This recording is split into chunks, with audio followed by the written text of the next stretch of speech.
What's up, Brass and Steel family? Our last What Your Favorite Gun Brand Says About You video absolutely exploded. You guys went absolutely wild.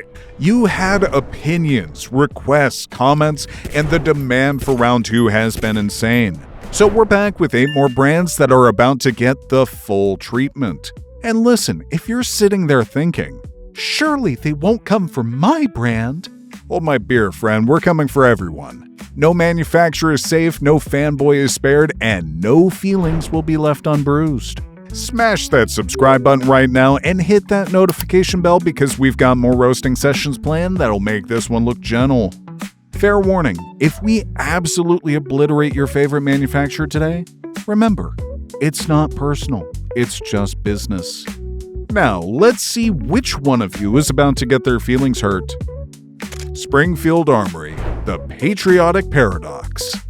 Springfield Armory owners live in the most beautiful state of denial in the gun world. You bought your XD or Hellcat because of that sweet Revolutionary War branding. Then had that awkward moment when you flipped the box over and saw Made in Croatia.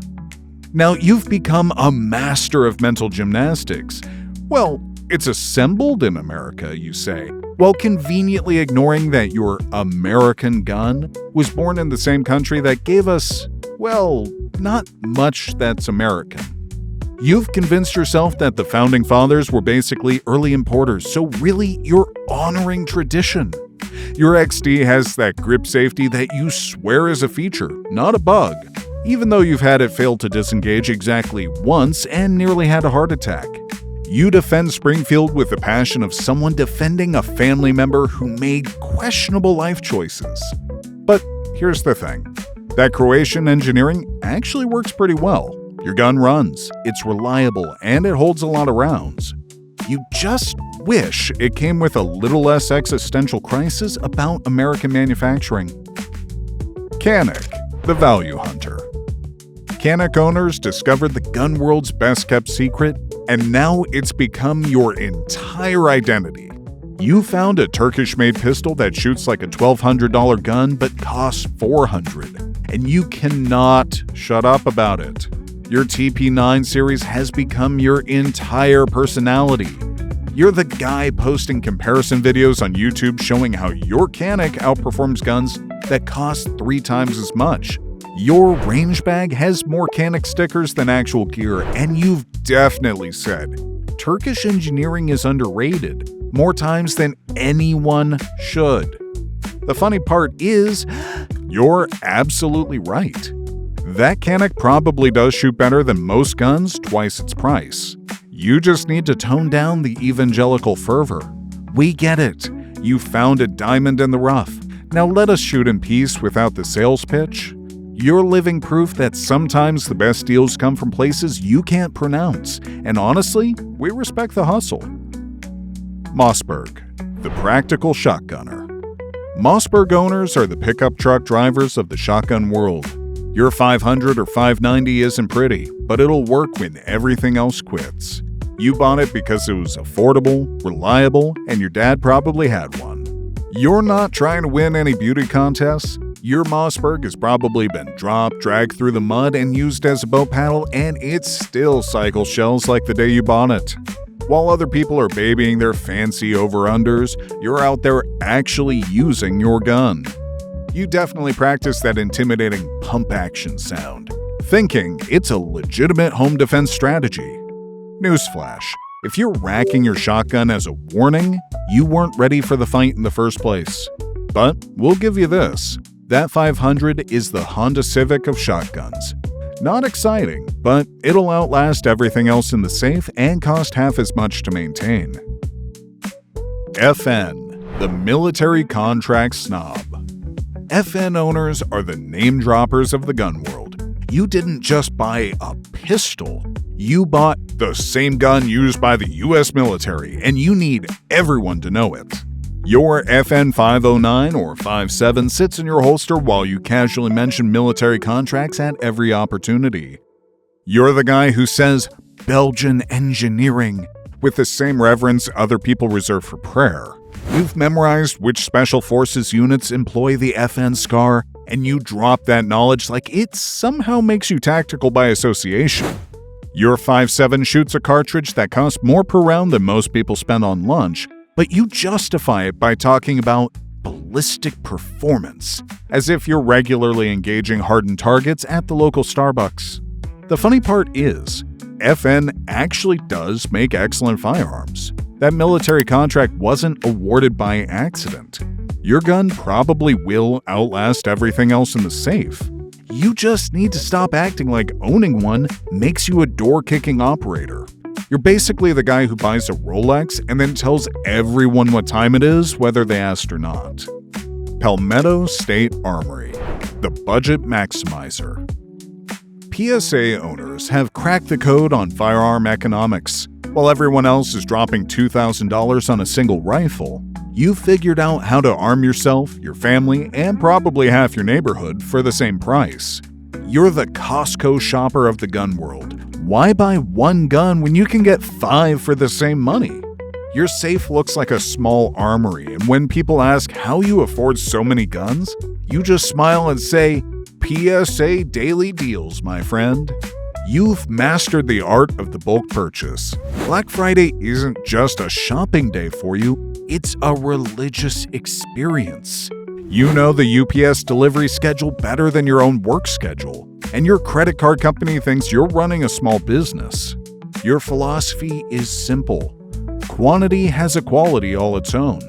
Sure, the gun snobs with their $3,000 rifles might shoot slightly tighter groups, but when they're reloading, you're still shooting with rifle number 2, 3, and 4. The PSA owner represents American capitalism at its finest. Maximum firepower for minimum investment. You've turned budget consciousness into an art form, and honestly, we respect the hustle.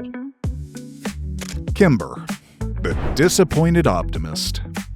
Kimber owners represent the triumph of hope over experience. You saw those beautiful 1911s in the case, heard about match-grade accuracy, and thought you were buying American craftsmanship at its finest. Then, reality hit. Your Kimber looks absolutely gorgeous. That finish is immaculate. The fit is tight, and it photographs beautifully for Instagram. But actually shooting it, that's where things get complicated. You've become an expert at explaining why premium guns need a break-in period. You've sent it back to Kimber at least once, maybe twice, and each time they've assured you it's within spec. You've learned to love the quirks. That's not a malfunction, it's character. That's not poor quality control, it's hand-fitted precision. The tragic part is, when your Kimber runs right, it's absolutely magnificent. You just wish it ran right more often. But you're committed now. You've got too much invested to admit defeat. Walther, the German precision enthusiast. Walther owners think they're sophisticated Europeans trapped in American bodies. Your PPQ or PDP sits in a custom holster while you practice your James Bond introduction in the mirror. You've definitely ordered a martini, shaken, not stirred, and then spent the rest of the evening explaining why German engineering is superior to anyone who will listen. You appreciate the finer things in life. German engineering, precision manufacturing, and triggers that reset with the crispness of autumn air. Your Walther isn't just a tool, it's a mechanical work of art that happens to fire bullets. You probably own at least one piece of German-made gear for every aspect of your life. Your knife, your watch, your car, and definitely your gun. You believe in the philosophy that if you're going to do something, you might as well do it with Teutonic efficiency.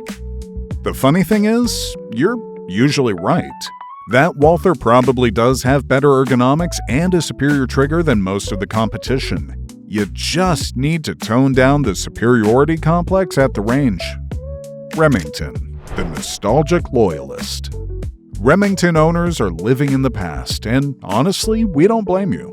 You remember when Big Green meant quality, and when the 870 was the gold standard. and when Remington firearms were passed down through generations like family heirlooms. You've got at least one pre-Freedom Group gun that you treat like a museum piece. Your Model 700 from the 80s still shoots better than most modern rifles, and your 870 from the 90s has never failed to cycle a shell. But you're also cautiously optimistic about the new Remington. You want to believe in the comeback story. You're watching every new product launch with hope and a little bit of trauma. Ready to love again, but afraid of getting hurt. You represent the gun community's collective memory of what American manufacturing used to be. You're not just carrying a firearm, you're carrying the hope that quality and heritage can make a comeback in a world of corporate cost-cutting. And there you have it, Brass and Steel family, 8 more manufacturers and the personalities that go with them. Whether you're stockpiling budget ARs in your garage or polishing your German precision instrument, we've all got our quirks and our reasons. Did we nail your personality, or did we completely miss the mark?